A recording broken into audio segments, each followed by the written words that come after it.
शिक्षा सदन सोजत रोड में आपका स्वागत है। आज हम पढ़ेंगे वही प्रश्नावली चल रही है हमारी, यानी प्रश्नावली 14 बारंबारता बंटन, जिसमें हमने पहले वीडियो में पढ़ा था, जिसकी एक्सरसाइज वही 14.2 ही है। लेकिन देखिए वीर विद्यार्थी, इसके अंदर जो प्रश्न है वो प्रश्न पहले हमने लिया था वर्गीकृत लिया था। अब हम सांख्यिकी में अवर्गीकृत लेंगे, यानी 14.1 को हमने अवर्गीकृत बारंबारता बंटन सारणी यानी अनग्रुप्ड फ्रीक्वेंसी डिस्ट्रीब्यूशन या केवल बारंबारता बंटन सारणी कहा जाता है, वो उसका अध्ययन करा था।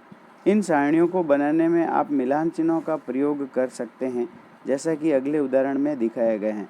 लेकिन अगले उदाहरण में देखिए प्रिय विद्यार्थियों, जब आपके पास में 50 या ज़्यादा संख्या आ जाती हैं, जैसे ये बता रहा है प्रश्न कि वन महोत्सव के दौरान 100 विद्यालयों में से प्रत्येक विद्यालय में 100 पौधे लगाए गए हैं। 1 महीने बाद लगाए गए पौधों में से बच गए पौधों की संख्याएं निम्न थी। तो ये बताई हुई है। देखो अब इतनी सारी संख्या है, तो इतनी सारी संख्या के अगर सारणी बनाए तो आपके पेज बहुत ज़्यादा भर जाएगा। इससे बचने के लिए हम क्या करेंगे कि हम इस सारणी का जो प्रयोग करेंगे उसमें वर्ग अंतराल का काम में लेंगे। किस बनाएंगे? वर्ग अंतराल से बनाएंगे। अब प्रश्न के कहे अनुसार वर्ग अंतराल उपयोग में ले सकते हैं। जैसे प्रश्न में अगर कह दिया जाए कि 5 के अंतर से बनाइए, 10-10 के अंतर से बनाइए, तो हम 0 से 5, 5 से 10, 10 से 15 ऐसे लेंगे। और अगर 10-10 के अंतर से कह दिया जाए तो 0 से 10, 10 से 20 और 20 से 30 की अंतराल से लेके बनाएंगे। और या फिर दूसरा कहता है तो उसके अनुसार ही बना सकते हैं। तो इतनी बड़ी संख्या में आंकड़ों को इस प्रकार प्रस्तुत करने के लिए पाठक इसका सरलता से अर्थ निकाल सके, हम इन आंकड़ों को 20 से 29, 30 से 39 या 90 ऐसे 90 से 99 का समूह बनाकर इन्हें छोटा कर लेते हैं, क्योंकि हमारे आंकड़े 23 से 98 के बीच में, यानी इसके बीच में इन समूहों को वर्ग या वर्ग अंतराल कहा जाता है। और इसके माप को वर्ग माप या वर्ग चौड़ाई कहा जाता है, जो कि यहाँ 10 हैं। प्रत्येक वर्ग की निम्नतम सीमा को निम्न वर्ग सीमा कहते हैं और अधिकतम संख्या को ऊपरी वर्ग सीमा कहते हैं। जैसे कि हमारे पास में 20 से 29 में 20 निम्न वर्ग सीमा है और 29 ऊपरी वर्ग सीमा है।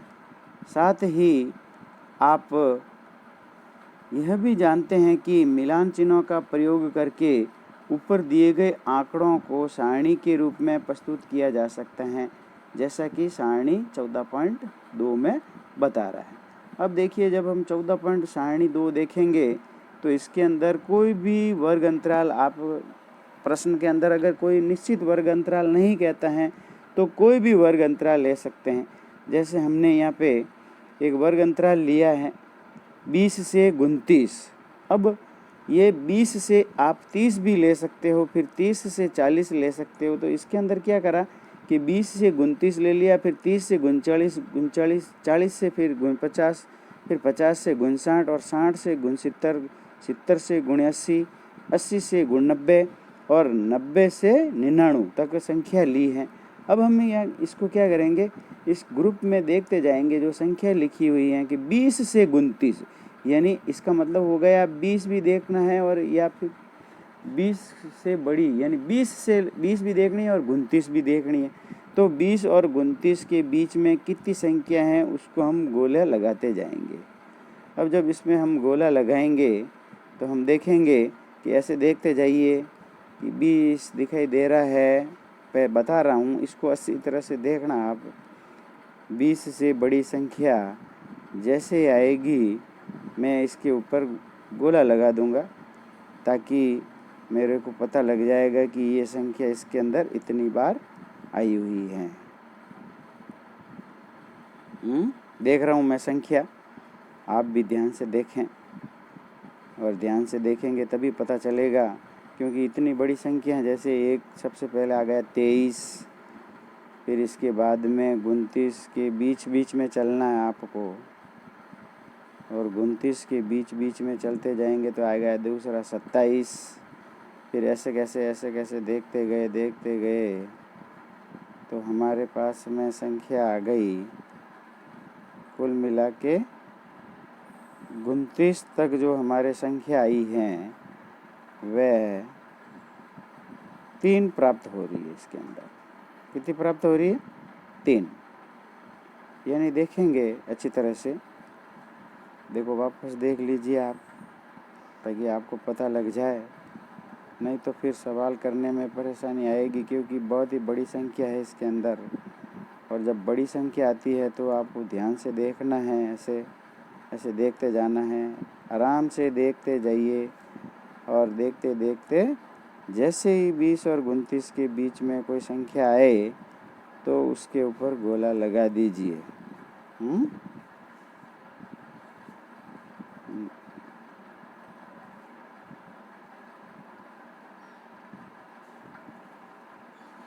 जैसे एक संख्या तो आ गई है 23, फिर एक संख्या और आ गई, फिर देखिए आ गई 27, यानी एक 23 है और एक 27 है, और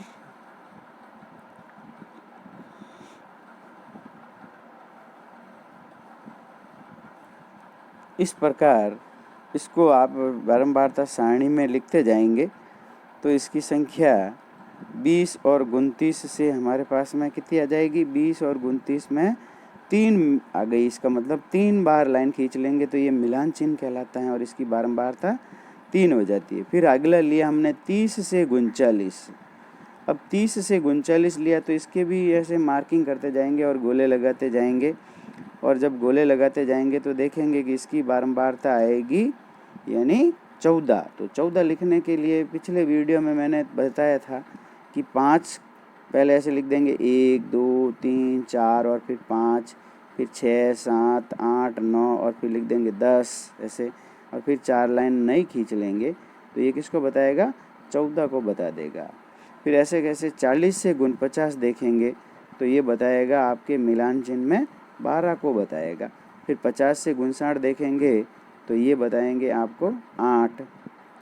फिर 60 से 69 देखेंगे तो ये बताएंगे 18, और इस प्रकार आगे देखेंगे तो 70 से 79 के बीच में बताएंगे ये 10।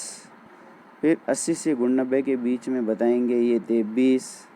फिर 90 और 99 के बीच में बताएंगे ये 12, और फिर इस प्रकार इसी सभी बारंबारताओं का योग करेंगे तो हमारे पास में 100 आ जाएगा। और प्रश्न में भी दिया हुआ था कि 100 पौधे बचे हुए हैं, और वो किस किस प्रयागता के बचे हुए हैं, यानी किस किस संख्या के बचे हुए हैं, तो वो बारंबारता सारणी के अनुसार कि भाई इसके बीच के इतने हैं और इसके बीच के इतने हैं। इस प्रकार ये बारंबारता सारणी बन जाती है जो कि वर्गीकृत है।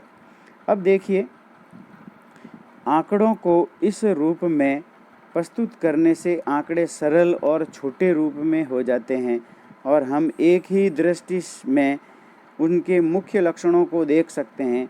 इस प्रकार की सारणी को वर्गीकृत बारंबारता बंटन कहा जाता है, यानी ग्रुप फ्रीक्वेंसी टेबल कहा जाता है। ये वर्गीकृत कहलाती है, क्योंकि वर्गीकृत का मतलब है कि 2 संख्या अंतराल में अगर दे देता है तो वह वर्गीकृत कहलाती हैं। यहाँ हम यह सरलता से भी देख सकते हैं कि 8 + 18 + 10 + 23 + 12 बराबर 71 विद्यालयों में 50% या इससे अधिक पौधे बच गए हैं। तो इसमें पता लगा सकते हैं कि ये 50% से अधिक बचे हुए हैं इसके अंदर, क्योंकि ये सभी टोटल 71 होती हैं और 71 ज़्यादा है इसीलिए।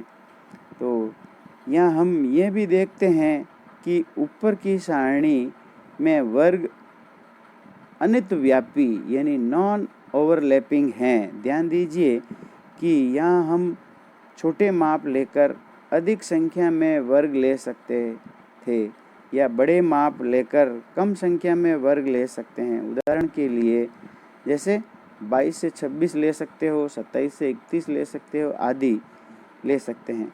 इस कार्य के लिए कोई विशेष नियम नहीं है। नियम केवल यही है कि वर्ग है जो अतिव्यापी नहीं होने चाहिए। अतिव्यापी का अर्थ होता है प्रिय विद्यार्थियों कि आपको इतने नहीं, एक एक अंक नहीं लेना है, ताकि एक एक अंक लेंगे तो फिर बहुत ज़्यादा टेबल बन जाएगी लंबी, और बहुत फिर तो सवाल करो या नहीं करो कोई मतलब ही नहीं निकलता, बारंबारता सारणी नहीं बनती है। तो वर्ग अंतराल ले लेना है आपको और कोई हल कर देना है। फिर हम एक और उदाहरण ले रहे हैं, बारंबारता बंटन सारणी ले, जिसमें एक कक्षा के 38 विद्यार्थियों के अंक भार नीचे दिए हुए हैं। अब इसकी भी अगर सारणी बनाते हैं तो ये जैसे दिए हुए हैं, तो इसमें हम देखते हैं कि ये 31 से 35 ले लिया, यानी इसकी विद्यार्थी संख्या 9 है। 36 से 40 ले लिया तो इसमें विद्यार्थियों की संख्या 5 है। 41 से 45 ले लिया तो इसमें विद्यार्थियों की संख्या 14 है। फिर 46 से 50 ले लिया तो इसमें 3 है। फिर 51 से 55 ले लिया तो 1 है। 56 से 60 ले लिया तो 2 है। और 61 से 65 ले लिया तो 2 है। 67 से 70 ले लिया तो 1 है। और 71 से 75 ले लिया तो 1 है। और इसमें हमने सभी संख्याओं की विद्यार्थियों की जोड़ करी तो वो भी हमारे पास में 38 प्राप्त हो गई है। अब हम यदि 35.5 और 40.5 के भार वाले 2 और विद्यार्थी इस कक्षा में आ जाए तो उन्हें किस वर्ग अंतराल में रखा जाएगा?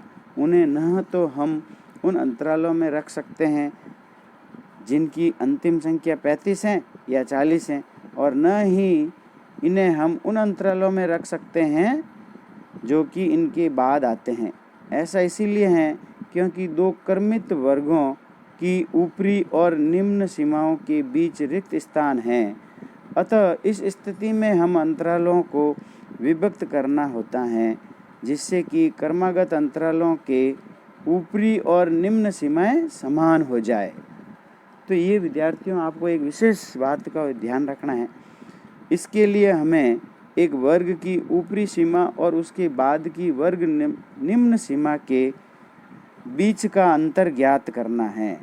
और इसमें अगर बीच का अंतर ज्ञात कर देते हैं तो हम इस अंतर को आधे भाग को प्रत्येक ऊपरी सीमा में जोड़ देंगे और इसी राशि के प्रत्येक निम्न सीमा में से घटा देंगे। जैसे 31 से 35 का वर्ग अंतराल लिया है या 36 से 40 लिया है तो 36 से 40 की निम्न सीमा तो 36 हो गई और 31 से 35 की ऊपरी सीमा 35 हो गई।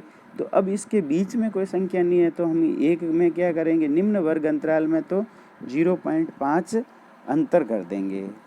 तो इसमें 1 का अंतर है, लेकिन अब हम इसका अंतर है जो आधा का ही करेंगे। जब भी आपको इस प्रकार का वर्ग अंतराल दिया हुआ हो तो आपको ऐसा वर्ग अंतराल नहीं रखना है। इस वर्ग अंतराल को सही करने के लिए आप क्या करेंगे, सीधा सा याद रखेंगे कि 31 में से 0.5 घटा देंगे तो 30.5 आ जाएंगे और 35 में प्लस 0.5 जोड़ देंगे तो 35.5 आ जाएगा। अब ऐसे वर्ग अंतराल को हम सही करते जाएंगे, यानी निम्न सीमा में से तो 0.5 कम करते जाएंगे और ऊपरी सीमा में 0.5 की वृद्धि करते जाएंगे। तो इसकी आप फिर टेबल आसानी से बना सकते हो। और जब आप इसकी टेबल बनाओगे तो इस प्रकार बन जाएगी। जैसे इस प्रक्रिया को आगे तक पूरा करते रहते हैं तो फिर ये एक आगे बढ़ाने पर निम्नलिखित सतत वर्ग बन जाता है। कंटिन्यूस क्लासेज यानी सतत वर्ग बनाना बहुत ज़रूरी है। तो ऐसा अगर नहीं भी बनाया हुआ है तो आपको सतत वर्ग बना देना है। ऐसे घटाते जाइए। निम्न सीमा में सीधा हिसाब इसे, निम्न सीमा में से तो 0.5 कम कर दीजिए और ऊपरी सीमा में 0.5 जोड़ दीजिए। इस प्रकार ये सब सतत बन जाएगा। तो विद्यार्थियों के भार को भी सम्मिलित कर सकते हैं, परंतु ऐसा करने से एक और समस्या आती है यह कि 35.5 दोनों ही वर्गों में आते हैं और ये अगर दोनों ही वर्गों में आए तो फिर इसको किस में काउंट करेंगे, इसको आप प्रथम वर्ग में काउंट करोगे। मतलब कहने का ये अर्थ है कि जब 30.5 से 35.5 आता है तो अब 35.5 को इसी वर्ग में शामिल नहीं करना है, इसके अगले वर्ग में, यानी प्रथम वर्ग की जो ऊपरी सीमा है उसको अगले वर्ग की निम्न सीमा में शामिल करना है, उसमें गिनना है। वह यह है कि आपके विचार से इस भार को किस वर्ग में रखना चाहिए, इसमें स्पष्ट बता रहा है। देखो, यदि इस दोनों वर्गों में रखा जाए तो इसकी गिनती 2 बार हो जाएगी। अतः परंपरा के अनुसार हमें 35.5 को वर्ग 35.5 से 40.5 में रखते हैं, न कि 30.5 35.5 में रखेंगे। बता दिया मैंने। जैसे आपके ऐसे पे लिखा हुआ आ जाए कि 30.5 और अंतराल है 35.5, तो इसको इसके अंदर नहीं रखना है आपको। बस 35.5 निम्न सीमा जहाँ दिखाई देती है इसको इसमें रखना है, और फिर आ जाएगा 40.5। तो अब इसमें 35.5 को इसको दूसरे वर्ग सीमा में, दूसरे वर्ग अंतराल में रखना है, पहले में नहीं रखना है। पहले में रख दिया तो गलत हो जाएगा, इसमें छोड़ देना, इसको इसके अगले में रखना है। फिर 40.5 को इसमें नहीं रखना है और उसके अगले वर्ग अंतराल में रखना है। ये विशेष बात आपको ध्यान रखनी है। जैसे इसके अंदर बताया हुआ देखिए, 30.5 से 35.5 है तो इसमें विद्यार्थियों की संख्या कितनी हो गई? 9। अब उस पहले वाली जो सारणी और इस सारणी को अगर ध्यान से देखेंगे तो इसमें थोड़ा सा अंतर आ जाएगा। और फिर 35.5 से 40.5 देखेंगे तो 6 आ जाएंगे इसमें विद्यार्थियों की संख्या। फिर 40.5 से 45.5 देखेंगे तो 15 आ जाएगी। 45.5 से 50.5 देखेंगे तो 3 आ जाएगी। और 50.5 से 55.5 देखेंगे तो 1 आ जाएगी। 55.5 से 60.5 तक देखेंगे तो 2 आ जाएगी। 60.5 से 65.5 देखेंगे तो 2 आ जाएगी। और 65.5 से 70.5 देखेंगे तो 1, और 70.5 से देखेंगे 75.5 तो 1। और फिर इसी सभी बारंबारताओं का योग कर देंगे तो हमारे कितनी प्राप्त हो जाएगी? यानी 40 प्राप्त हो जाएगी। इस प्रकार हम देखते हैं कि ये जो सारणी जो बनती हैं, जो मुख्य रूप से आपको ये जितनी भी अगर आप सारणियाँ बनाते हो और वर्ग अंतराल बनाते हो तो ये सब जो ऊपर वाली जो बनाई है इसमें ऊपरी सीमा और निम्न सीमा अलग अलग रखी हुई है। तो आपको ये ध्यान रखना है प्रिय विद्यार्थियों कि आपको ऊपरी सीमा और निम्न सीमा अलग अलग नहीं रखनी है।